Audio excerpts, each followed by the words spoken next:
Second check-in of the week, which means today is cozy planning session, minimalist lifestyle chat. And as always, I am answering your questions. We've got some book talk, housekeeping, and as always, your choice of 4 self-care missions. Weekend is on the horizon. Weekend is on the horizon, so let's dive in. Diane in Denmark here, rah, rah, rah. I hope you're fine and well. And I'm just going to say straight off, I've been feeling a wee bit out of sorts this week.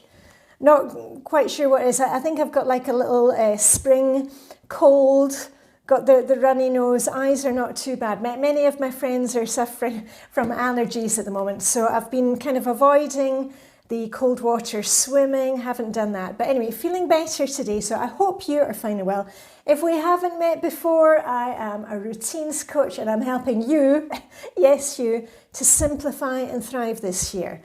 And on Mondays, we do decluttering, we talk about cleaning, and Friday, this is a really important part of the thriving this year, is to plan what's coming up in your week, focus in on the self-care, and basically just kind of zoom in onto what is important for us. So forgive me if I have a kind of stuffy head at the moment. I'm on an extra cup of coffee. If you want to fold laundry while we chat today or tidy out a desk drawer, go ahead with that. And I think today actually we'll start with housekeeping, then we'll go into the questions.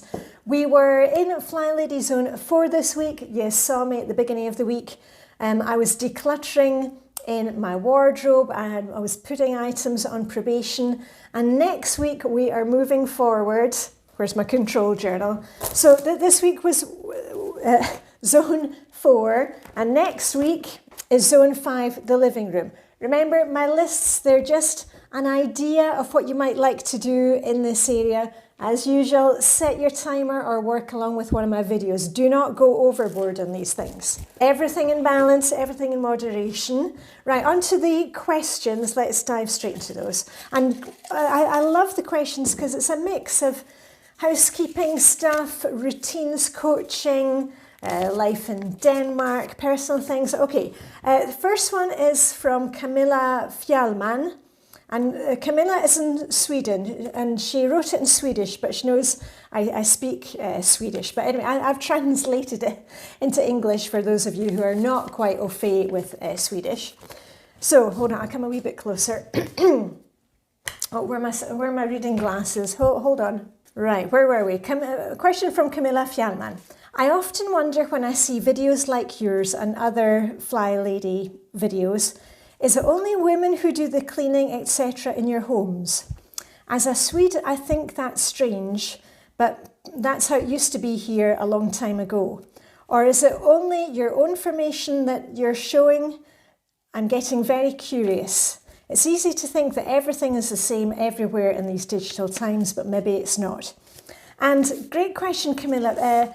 And I'll say, I started making Flylady videos a long time ago. Was that 2017, 2018?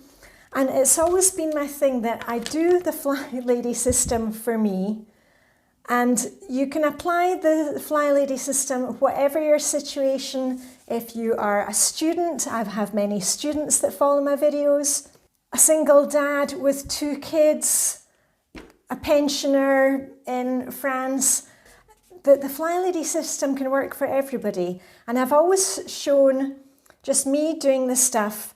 And yes, the kids have always done chores and hubby does things around the house. But I've never shown the kids on video or hubby, and they don't want to be on video, and I respect their privacy. So you will never see me, you'll never hear me mentioning the kids' names or what they're up to. I'll mention them generally, but they like to have their privacy, and I like to give them their privacy. So that's why when you see the Flylady stuff that I'm doing, it's not a kind of female thing to be doing the cleaning. I do my things for me. And sometimes I think we need, especially if you've got a lot of clutter, because sometimes we can kind of look around and look at your partner or the kids and say, oh, they've got so much stuff. But really, if you look around, probably most of the stuff in your house belongs to you. And if you just do your thing, the family get on board with it. They notice. And hands up, everybody who has done the Flylady along with me. And I get comments all the time saying, gosh, I never thought my husband would get on board with it. And just the other day, I should have written down the name of the comment, that her husband saw her decluttering in her wardrobe, in her closet on Monday, and he got rid of a whole bunch of stuff. So stick with it. But Camilla, I do it for me, and I keep my family private. My YouTube videos, it's not a family vlogger thing, it's Flylady help for you. On to the next question. Cindy Sigmund, and another question related from Afrik. So Cindy Sigmund says, what is the steamer you use on your clothes? I had one, but it didn't work well. A steamer for clothing, and I got mine. It was a swap item. It's one of the best swap items I ever got. It was Vibeke who was decluttering it. And just before I show you it, Afrik said, thanks Diane, I recently decluttered a couple of unflattering items and now enjoyed watching you while doing the washing up. She's referring to Monday's video where I was decluttering clothes. Have you any tips or things to watch out for when steaming your clothes? Thank you. The one that Vibeke got, it is, I can see a Philips. Don't ask me for the model number. And you just fill it up with water at the bottom, steam comes out. I would say be very, very careful when you first get it because you want to be steaming everything.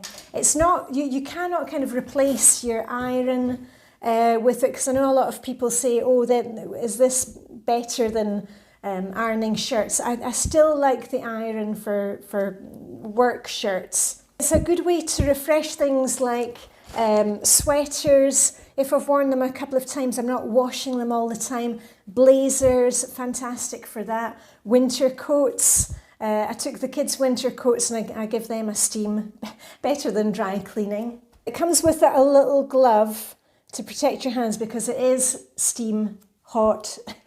And I know you're going to be saying, yeah, well, of course, but you know, you get carried away and then suddenly you're kind of almost burning your hand. So just be careful with it. And there are probably some items that shouldn't be steamed, but Google it.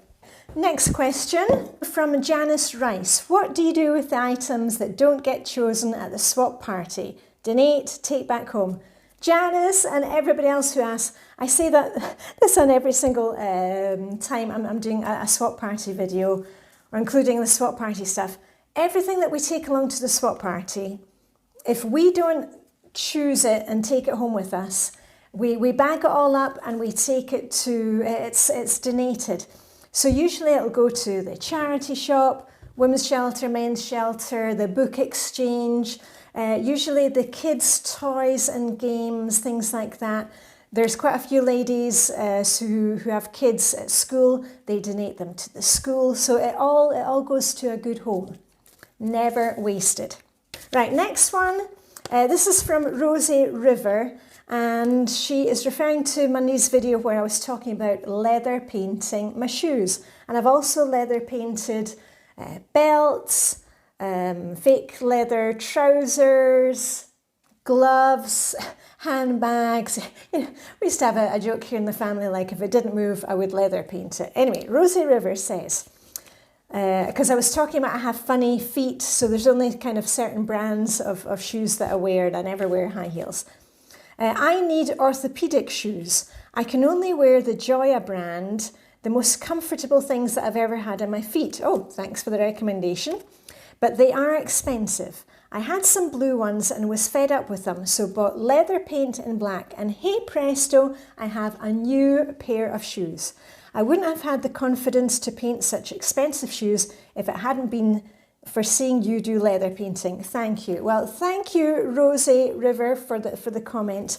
And you know, as I said, if you've got an old pair of shoes that are looking a bit scuffed, they can really just breathe new life into a garment. Right, next one. Great questions as always. This is from Gita Pillarsen, who is Danish.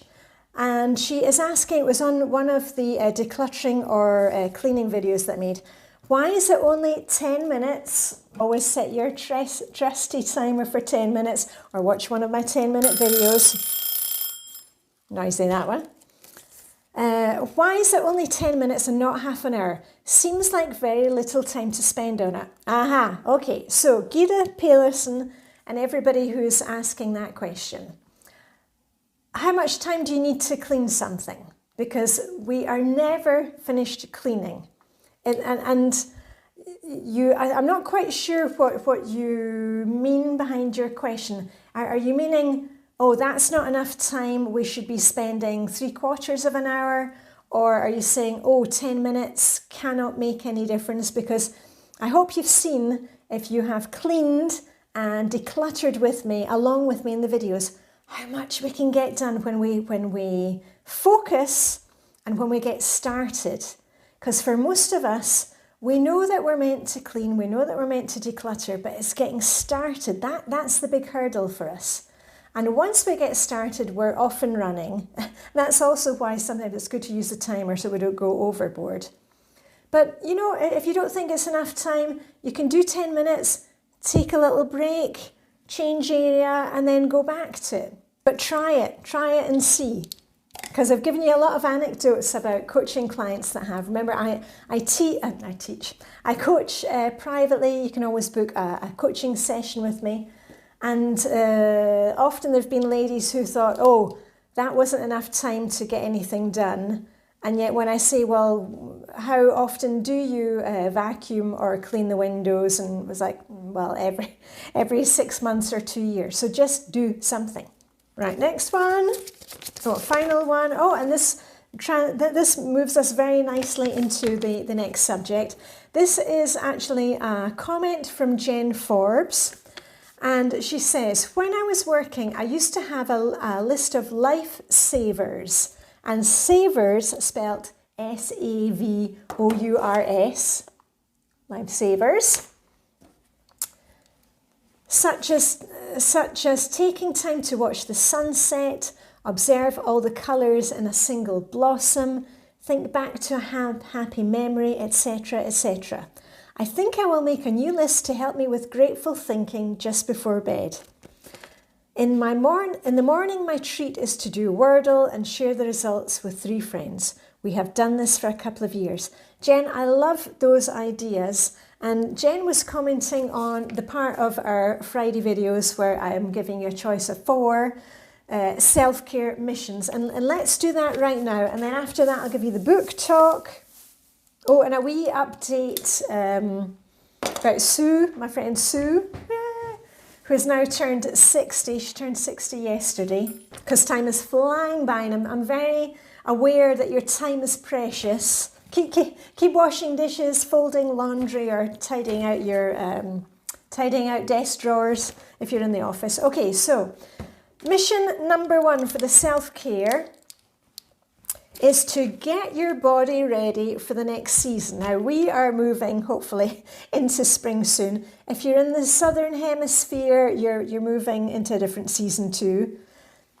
And think of anything like, if you're going to be wearing sandals, maybe you want to do a little scrub on your feet, paint your toenails. I've just put some self-tan on my legs, because I'll hopefully be bearing them soon. I usually like to dye my eyebrows in the summer because I'm putting my face in the water a lot more often. So that's something that I'm going to do this weekend. Exfoliate, maybe do your elbows, your feet. If you're in the southern hemisphere, start putting cream on your feet before you go to bed. Look after your tootsies because they're going to be in boots and socks all the time now.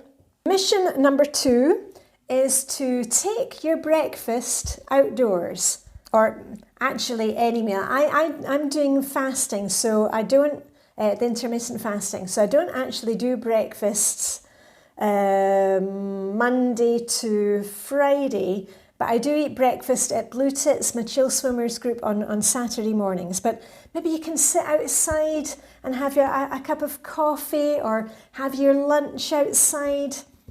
If you're in the southern hemisphere, have a picnic in the on the floor in the living room. Used to do that when the kids were small. Okay, mission number 3 is to discover some new music.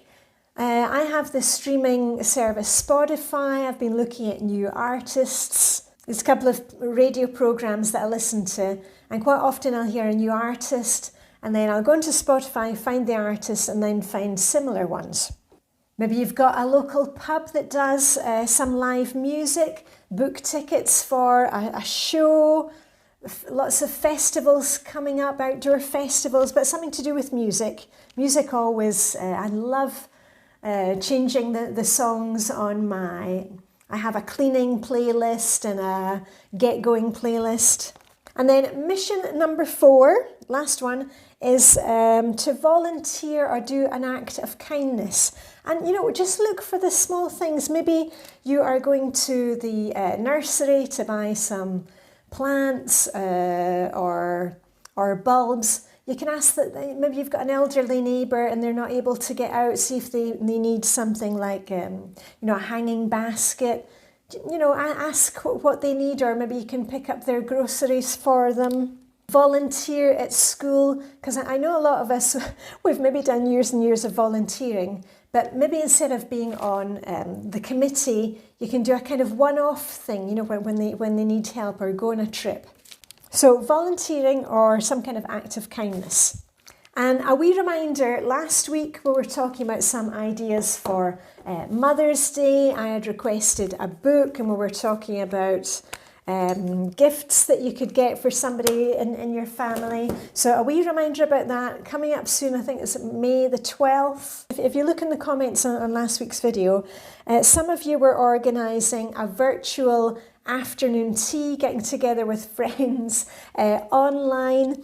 You had booked a restaurant to take your mother-in-law out.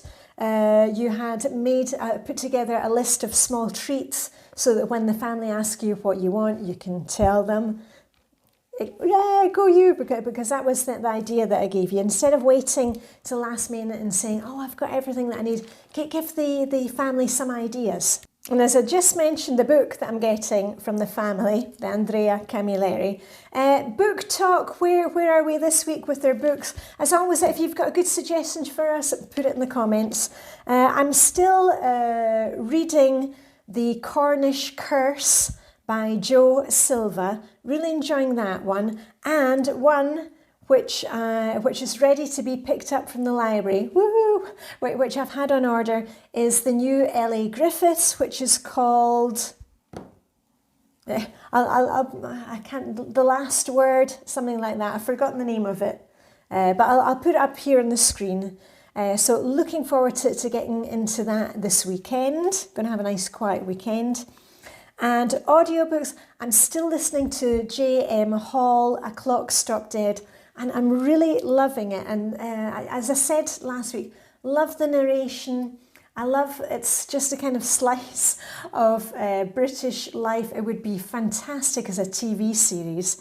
And it's so funny because, I'm an expat. I moved away from the UK when I was 21, like in 1989. And it's so funny to hear the words that are kind of common British words now.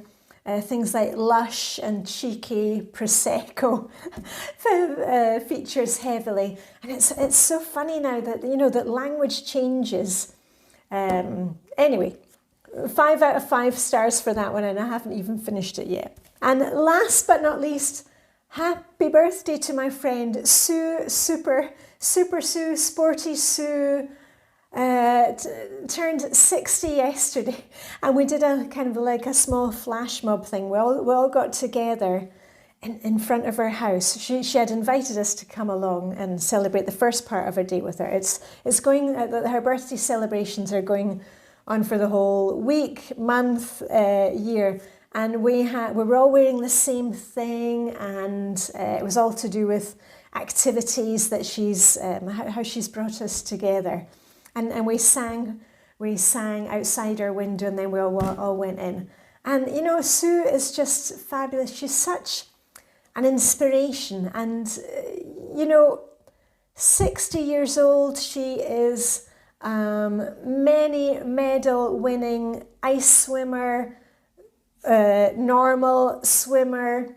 She is a swim coach for lots of different schools, organisations. She's a fabulous company, a great cook.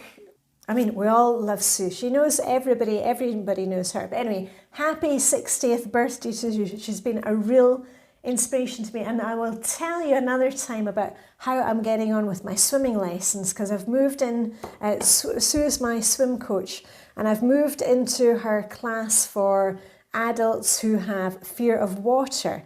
It's going really, really well. But I do have to say, she had us doing something at the start of this week on my class this week, and I earned a new badge. Look at that, I did 1,000 meters at the pool. So go me and go my coach Sue. Right, anyway, I feel like I need a lie down now. So anyway, I hope you are feeling fine. Hope you're not too affected by allergies or got a spring cold. Hope all is well with you. I shall see you next week, where you will see me decluttering. I've got stuff for the living room, also more clothes going. Was that it? Did we get everything? I hope we got everything. So anyway, have a fantastic weekend. Remember to like, subscribe, share the video with a friend if you could. That gives me a wee pat on the back, and I'm hoping to get to 100,000 subscribers at some point. So all I've got left to say is, live long and prosper. May the spring weekend hygge be with you. Get your self-care in, and I shall see you on Monday with a rah, rah, rah. Okay, bye for now.